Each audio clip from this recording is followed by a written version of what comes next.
John Oliver has once again taken on one of the most controversial and often overlooked issues in America, and this time the spotlight is on gang databases. In his recent episode of Last Week Tonight on HBO, Oliver dives into the complicated, often unfair, and deeply flawed system that tracks individuals suspected of gang affiliation. While this topic may not be filled with the usual celebrity scandals or Hollywood drama, it has everything to do with how communities are portrayed, how lives are affected by a single label, and how stereotypes can follow people around like shadows they can never escape. And honestly, it feels like something you'd expect in a dystopian movie, except it's happening in real life. Oliver begins by laying out the shocking scope of these databases. Cities and states across the US maintain massive lists of people they believe are in gangs. The problem? There's often little to no evidence needed to land someone on the list. In some cases, it could be something as simple as living in the wrong neighborhood, wearing the wrong color shirt, or even just having a relative or friend suspected of gang activity. Imagine if celebrity culture worked the same way, if someone like Drake or Beyoncé was added to a scandal database just because they took a picture with someone controversial. It's guilt by association amplified to life-altering proportions. What Oliver does so brilliantly is highlight the human side of this story.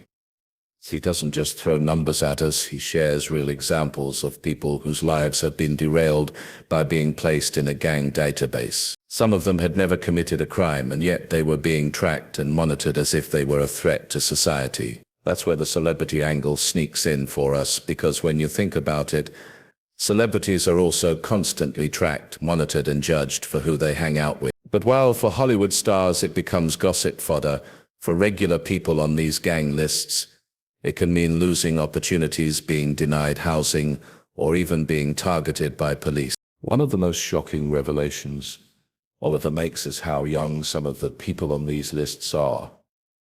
We're talking about kids, teenagers, and in some cases, even children who have been flagged as potential gang members. It's heartbreaking and absurd. It's like putting a child actor, say Millie Bobby Brown, on a list of likely future villains in Hollywood just because she wore a dark outfit or took a moody Instagram picture. The comparison may sound ridiculous, but that's exactly how arbitrary some of these inclusions are in real life. Oliver also doesn't shy away from pointing out the racial disparities in these databases.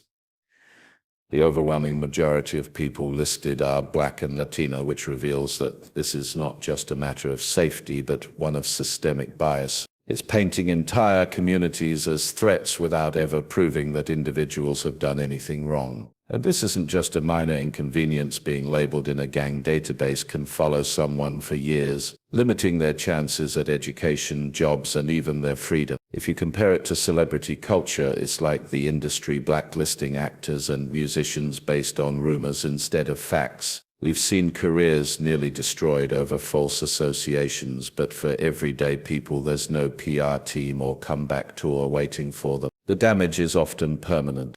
One of the standout moments in Oliver's segment is when he talks about how easy it is to get put on a list and how incredibly difficult it is to get off of one.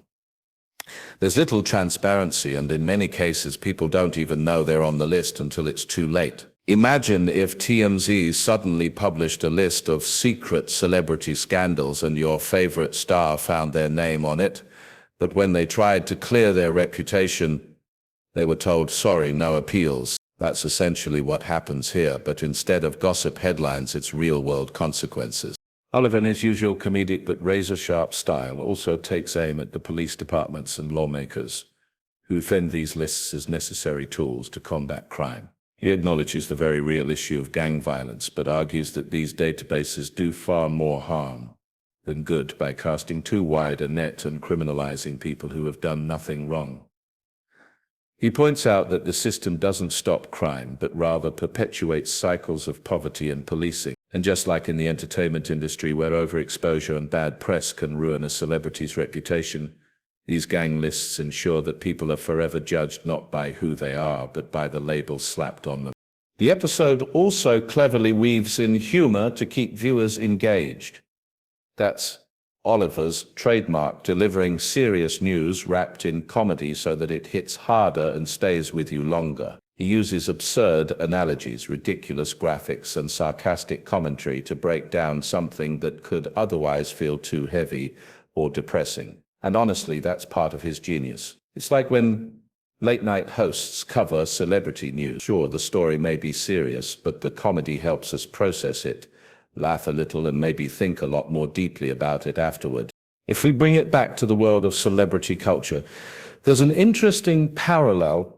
Celebrities often get labeled by the media troublemaker, diva, heartthrob, villain, and those labels stick. Think of how Britney Spears was treated in the 2000s, or how someone like Justin Bieber went through years of being called a bad boy. The difference is, celebrities can eventually reinvent themselves, shift public perception, or lean into their branding. For the people in gang databases, that reinvention is almost impossible. Once you're on the list, the system isn't designed to let you change your narrative. Oliver closes his segment by calling for reform, more accountability, and a recognition that these databases are fundamentally broken. He makes the point that safety and justice aren't achieved by painting entire communities as criminals, but by addressing root causes and ensuring fairness. It's a call that resonates beyond just law enforcement. In the same way, the entertainment world constantly debates how we should treat celebrities, how we should handle their mistakes, and how we should allow for redemption. Oliver is asking the broader system to reconsider how it judges and tracks people who are often guilty of nothing but existing in the wrong place at the wrong time. So while this episode of Last Week Tonight may not have been about Hollywood scandals, it still carries lessons that echo into celebrity news. It shows us the power of labels, the danger of assumptions, and the need to question systems that claim to protect us, but may be doing more harm. And it proves once again that John Oliver isn't just a comedian. He's become one of the most important voices, using a platform to shine a light on stories that don't always make the headlines, but absolutely deserve to.